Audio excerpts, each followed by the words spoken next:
Hello everyone, कैसे हैं आप सब। आई होप आप सब अच्छे होंगे। मैं Alka Rohila, post graduated in physics, आप सभी का आपके अपने यूट्यूब चैनल फिजिक्स की पाठशाला में स्वागत करती हूँ। लास्ट वीडियो में हमने क्या पढ़ा था कि साइंटिफिक मेथड क्या होती है। आज हम उसी में थोड़ा आगे बढ़ते हैं। आज हम पढ़ेंगे साइंस से रिलेटेड एक बहुत इंपॉर्टेंट स्टेटमेंट जो आपने सुनी भी होगी कि साइंस इज एवर डायनेमिक। ये स्टेटमेंट आपने सुनी होगी, बट इसको आज हम समझेंगे कि ये स्टेटमेंट है क्या। एवर डायनेमिक से हम क्या समझ रहे हैं इस वर्ड से। देखो, साइंस जो है वो डायनेमिक है। इसका मतलब क्या है कि साइंस हमेशा कॉन्स्टेंटली चेंज हो रही है, कॉन्स्टेंटली इवॉल्व कर रही है। ठीक है, उसके अंदर क्या है, न्यू न्यू इन्वेंशंस होती रहती है। ठीक है, सो जो साइंस है वो एक फिक्स्ड बॉडी ऑफ नॉलेज नहीं है। मतलब एक नॉलेज ये नहीं है कि साइंस के अंदर ये ही सिर्फ चीजें हैं, यही सिर्फ नॉलेज है, यही सिर्फ जो ज्ञान है वही सिर्फ साइंस है, कि हमारे पास एक थोड़ा बहुत नॉलेज है वही हमारा साइंस है। ऐसा नहीं है। साइंस डेली एक्सप्लोर होती रहती है, डेली की डेली न्यू न्यू इन्वेंशंस होती रहती है। सो वो हमारी एड ऑन होती रहती है साइंस के अंदर।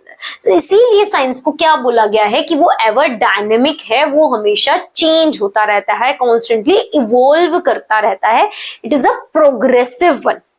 इसके अंदर प्रोग्रेशन होती रहती है। आपने न्यूज में भी सुना होगा कि आज किसी साइंटिस्ट ने ये इन्वेंट किया, आज किसी ने इस टॉपिक पे रिसर्च किया तो उसको ये ऑब्जर्वेशन मिली। सो मतलब क्या है कि साइंस में कोई भी थ्योरी फाइनल नहीं है। There is no final theory in science.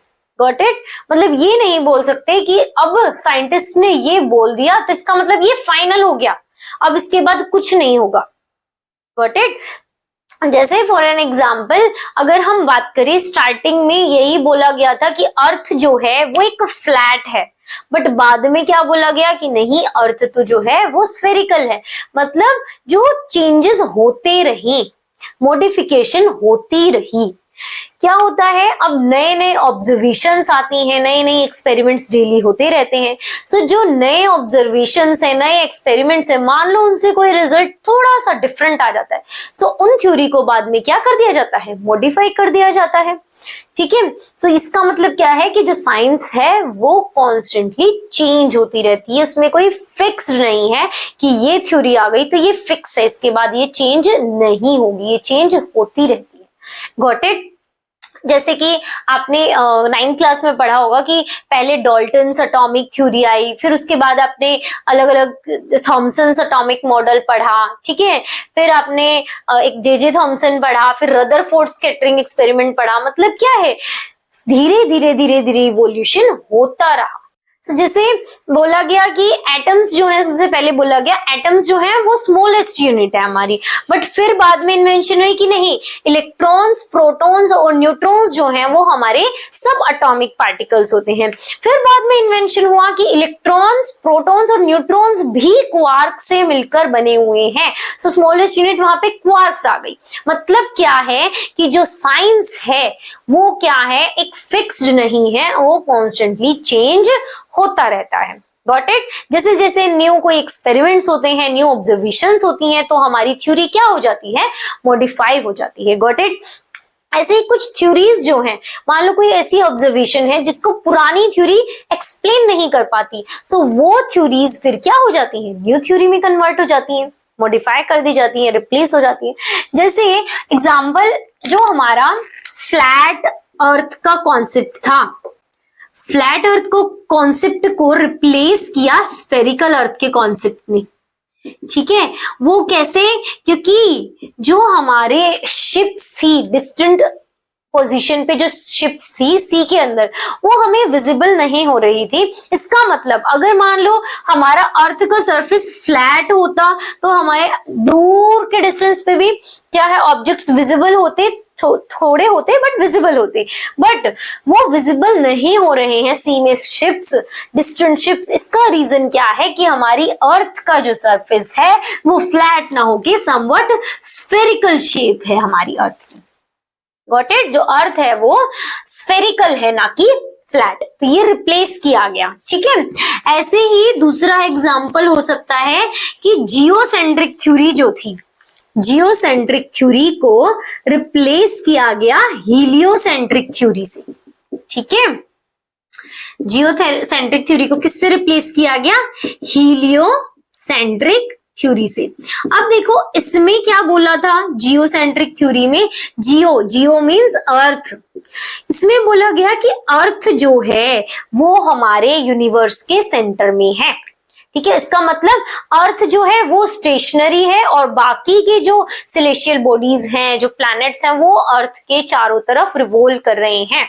ये थी हमारी जियोसेंट्रिक थ्योरी। साइंटिस्ट ने पहले क्या बोला कि हम तो भैया स्टेशनरी हैं, हम रुके हुए हैं, हम रेस्ट पे हैं, सन मून हमारे चारों तरफ रिवॉल्व कर रहे हैं, दूसरे प्लैनेट्स रिवॉल्व कर रहे हैं। बट बाद में इसको किससे रिप्लेस किया गया? हीलियोसेंट्रिक थ्योरी से, कि नहीं, वी आर रॉन्ग, एक्चुअल में अर्थ मूविंग स्टेट में है और रेस्ट में कौन है, स्टेशनरी पोजीशन में कौन है, सन है। तो यहाँ पे बोला गया कि सन जो है वो हमारे सेंटर में है और बाकी के प्लैनेट्स उसके चारों तरफ रिवॉल्व कर रहे हैं। सो ये क्या हुआ, न्यू थ्योरी बनी। क्यों बनी? क्योंकि हमारी जो ऑब्जर्वेशन थी वो इस पुरानी थ्योरी से एक्सप्लेन नहीं हो पा रही थी, इसलिए हमारा क्या हुआ, नई थ्योरी का इन्वेंशन। समझे? सो ये सारा हमें किस स्टेटमेंट के ऊपर बेस्ड है कि science is ever dynamic. Science हमेशा क्या है, कॉन्स्टेंटली चेंज होती रहती है, कोई वो नॉलेज उसकी फिक्स नहीं है। Got it? समझ आया आपको? सो आज अब हम बढ़ते हैं हमारे मेन टॉपिक की तरफ, जो कि हमारा क्या है, फिजिक्स। सो आज हम क्या पढ़ेंगे, फिजिक्स क्या है, फिजिक्स क्या होती है। तो देखो फिजिक्स से हम क्या समझते हैं। तो फिजिक्स सबसे पहले हमारे ग्रीक वर्ड फ्यूजिस से मिलकर बना है। ग्रीक वर्ड है फ्यूजिस, जिसका मतलब क्या होता है, इसका मतलब होता है नेचर, प्रकृति। सो फिजिक्स का क्या इससे लिंक हो गया, नेचर से। ठीक है, ये फ्यूजिस से मिलकर बना है, जो कि ग्रीक वर्ड है, जिसका मीनिंग क्या होता है, नेचर। संस्कृत में संस्कृत इक्विवेलेंट जो है हमारा इस फिजिक्स का, वो क्या होता है, भौतिकी। क्या होता है, भौतिकी। हिंदी में भी हम फिजिक्स को भौतिकी बोलते हैं। तो भौतिकी का मतलब क्या होता है, फिजिकल वर्ल्ड। ठीक है, क्या मीनिंग हो जाएगा, फिजिकल वर्ल्ड। सो देखो यहाँ पे नेचर है, फिजिकल वर्ल्ड है, तो यही इसकी डेफिनेशन हो जाएगी कि फिजिक्स क्या है हमारी, it is a branch of science या फिर natural science. It is a branch of natural science which is devoted to the study of nature and natural phenomena. Got it? So physics के अंदर हम किसकी study कर रहे हैं, nature की, नेचुरल फिनोमिना की। इसका मेन इंपॉर्टेंट एम जो है फिजिक्स का, वो क्या है कि उसे एक्सप्लोर करना है, नेचर को वो एक्सप्लोर कर रही है कि इसमें कोई नई नई जो हमारे फिनोमिनाज हैं वो कैसे हो रहे हैं, कोई नेचुरल फिनोमिना, उसका रीजन क्या है। तो वो सारी स्टडी हम किसमें करते हैं, फिजिक्स में करते हैं। Got it? समझ आया? सो ये हमारी नेचुरल साइंस की एक ब्रांच है। अब फिजिक्स के अंदर हमारे दो प्रिंसिपल थ्रस्ट होते हैं, सो हम उसके ऊपर थोड़ी सी बात कर लेते हैं। So basic two principle thrust है हमारे किसके अंदर, फिजिक्स के अंदर। ठीक है, so first will be our unification and second is the reductionism. So सबसे पहले हम यूनिफिकेशन की बात कर लेते हैं। देखो यूनिफिकेशन से हम क्या समझते हैं, यूनिफाई करना मतलब क्या है, एक सिंगल चीज होगी, एक ही कॉन्सेप्ट होगा और उससे डिफरेंट फिनोमिनाज को हम एक्सप्लेन करेंगे। ठीक है, एक कॉन्सेप्ट, एक लॉ, एक थ्योरी क्या एक्सप्लेन करेगी, डिफरेंट फिजिकल फिनोमिना को, डिफरेंट नेचुरल फिनोमिना को। सो डेफिनेशन क्या हो जाएगी हमारी यूनिफिकेशन की, so unification is attempting to explore different physical phenomena और different natural phenomena in terms of few concepts and laws. मतलब क्या है, कुछ एक कॉन्सेप्ट्स और कुछ एक लॉज से ही हम जो हमारे डिफरेंट नेचुरल फिनोमिना हैं उनको एक्सप्लेन करेंगे। फॉर एन एग्जाम्पल, जो हमारे ग्रेविटेशनल लॉ है वो क्या क्या एक्सप्लेन कर रहा है। देखो, ग्रेविटेशनल लॉ से हमारा फॉलिंग ऑफ एप्पल भी एक्सप्लेन हो रहा है कि वो एप्पल फॉल क्यों हुआ, या फिर कोई भी चीज हमारा डाउनवर्ड डायरेक्शन में अर्थ की तरफ ही क्यों अट्रैक्ट होती है। ठीक है, दूसरा फिनोमिना जो है वो मून हमारा अर्थ के चारों तरफ कैसे रिवॉल्व कर रहा है। तो revolution of moons revolution is also explained with the help of gravitational law.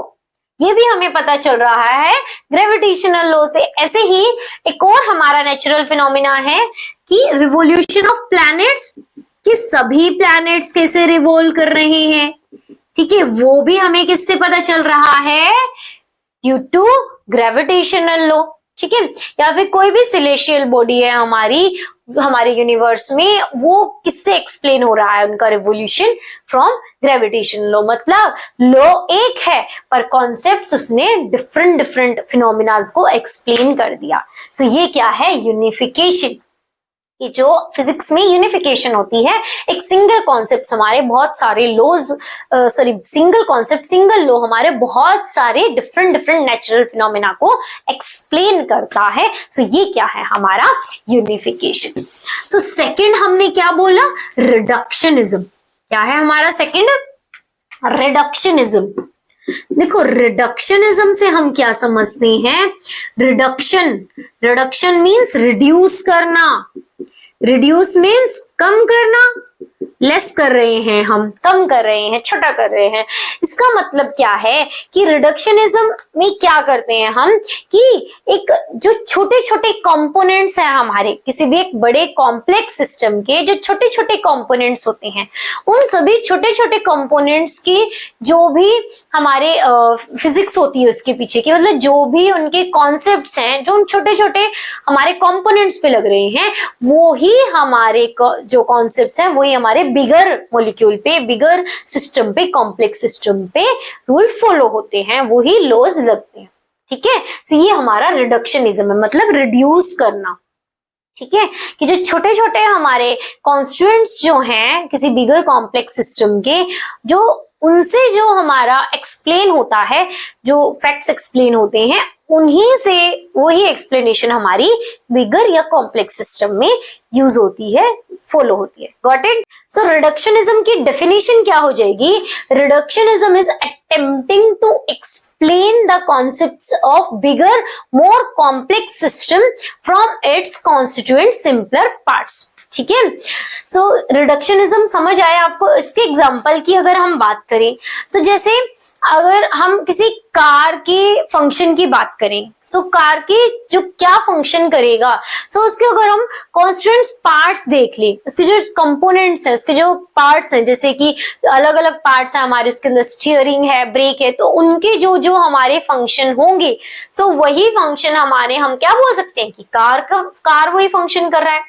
ठीक है, सो ये हमारा इसका एग्जाम्पल हो गया रिडक्शनिज्म का। ऐसे ही जैसे अगर हम बात करें बल्क सिस्टम में जो हमारी प्रॉपर्टीज होती हैं, जैसे कि टेम्परेचर है, एंट्रोपी है, इंटरनल एनर्जी है, एंथैल्पी है, सो वही सारी चीजें किसी से एक्सप्लेन हो रही हैं हमारी ऑन द बेसिस ऑफ किसके जो सिंपलर कॉन्स्टिट्यूएंट पार्ट्स हैं, उनकी जो काइनेटिक एनर्जी थ्योरी है, उनकी जो वो प्रॉपर्टीज हैं कि उनका टेम्परेचर, उसी से वो सारे कॉन्सेप्ट्स जो है हमारे एक्सप्लेन हो जाते हैं। Got it. सो ये दोनों हमारे क्या हैं, बेसिक प्रिंसिपल थ्रस्ट है फिजिक्स के अंदर। First is unification and second is reductionism. Got it, समझ आया आपको। सो आज हमने क्या पढ़ा, सबसे पहले हमने समझा the most important statement, science is ever dynamic, उससे हम क्या समझते हैं। उसके बाद हमने पढ़ा कि फिजिक्स क्या होती है। उसके बाद हमने दो प्रिंसिपल थ्रस्ट पढ़े फिजिक्स के अंदर, first is unification and second is the reductionism. Got it. अगर आपको हमारी वीडियो पसंद आई हो तो हमारी वीडियो को लाइक कीजिएगा और ज्यादा से ज्यादा शेयर कीजिएगा और हमारे चैनल को सब्सक्राइब कीजिएगा, और हमारी सभी वीडियोस के अलर्ट के लिए बेल आइकन को प्रेस करना बिल्कुल मत भूलिए। Thank you. जय श्री राम।